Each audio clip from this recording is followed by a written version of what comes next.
Chairperson, the report before us is not just about the COVID-19 pandemic, it's about the abuse of power under the guise of necessity and what Parliament can do to stop it. The majority of public submissions received by the Portfolio Committee were in favor of subjecting government power under a state of disaster to more constraints and amending the Act. The excuses offered by the Minister and officials as to why this cannot happen don't make sense. The ANC has clearly not learned the lessons of COVID-19. They are still in denial about the harm done to the people of South Africa by the COVID-19 lockdown. Many of the jobs that were lost, the businesses that weren't reopened, the setbacks in teaching and learning weren't a matter of necessity.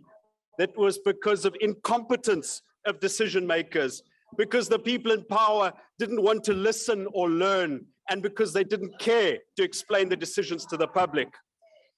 Just how government used the Disaster Management Act to override Parliament's lawmaking function and its oversight function was not foreseen by Parliament when this Act was passed 20 years ago.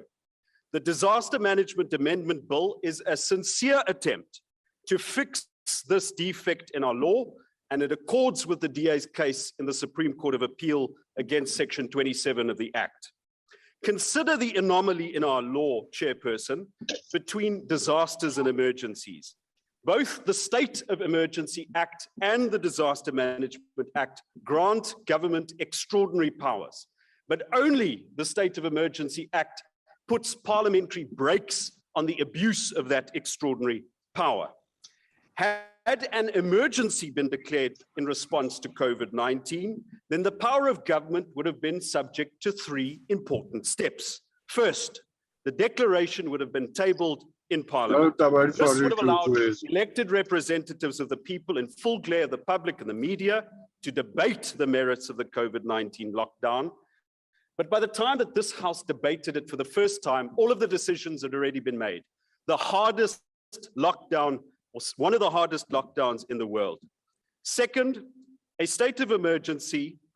In a state of emergency, Parliament would have had the power to amend and vote down the regulations. So instead of having to go to court to determine that the cigarette ban was based on faulty scientific evidence, we could have determined that in Parliament, here in Parliament, and with more scrutiny than was applied behind the closed doors of the so-called COVID Command Council. And that also applies to many of the other irrational and unreasonable decisions. Finally, an extension of a state of emergency would have been subject to the concurrence of Parliament. If we were to pass this private member's bill, this amendment, then these procedural constraints will also apply to a disaster.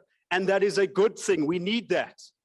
The argument that such restrictions would constrain government's ability to deal with the disaster is simply not accurate. Think of the measures that government could have taken that don't require emergency powers.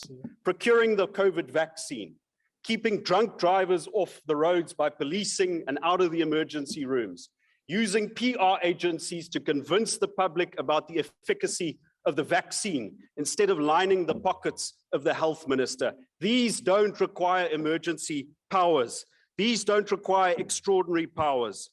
Also think of those measures that do require extraordinary powers, such as the mask mandate. That could have been debated in this Parliament in a matter of weeks and reviewed on a monthly basis. The truth, Chairperson, is that the government's handling of COVID-19 was worse because they had too much power. They had too much power. And the same is going to be true of the next disaster. So by quashing this amendment bill to the Disaster Management Act, as this report seeks to do, the ANC confirm that they have learned nothing and that they see nothing beyond their own command and control.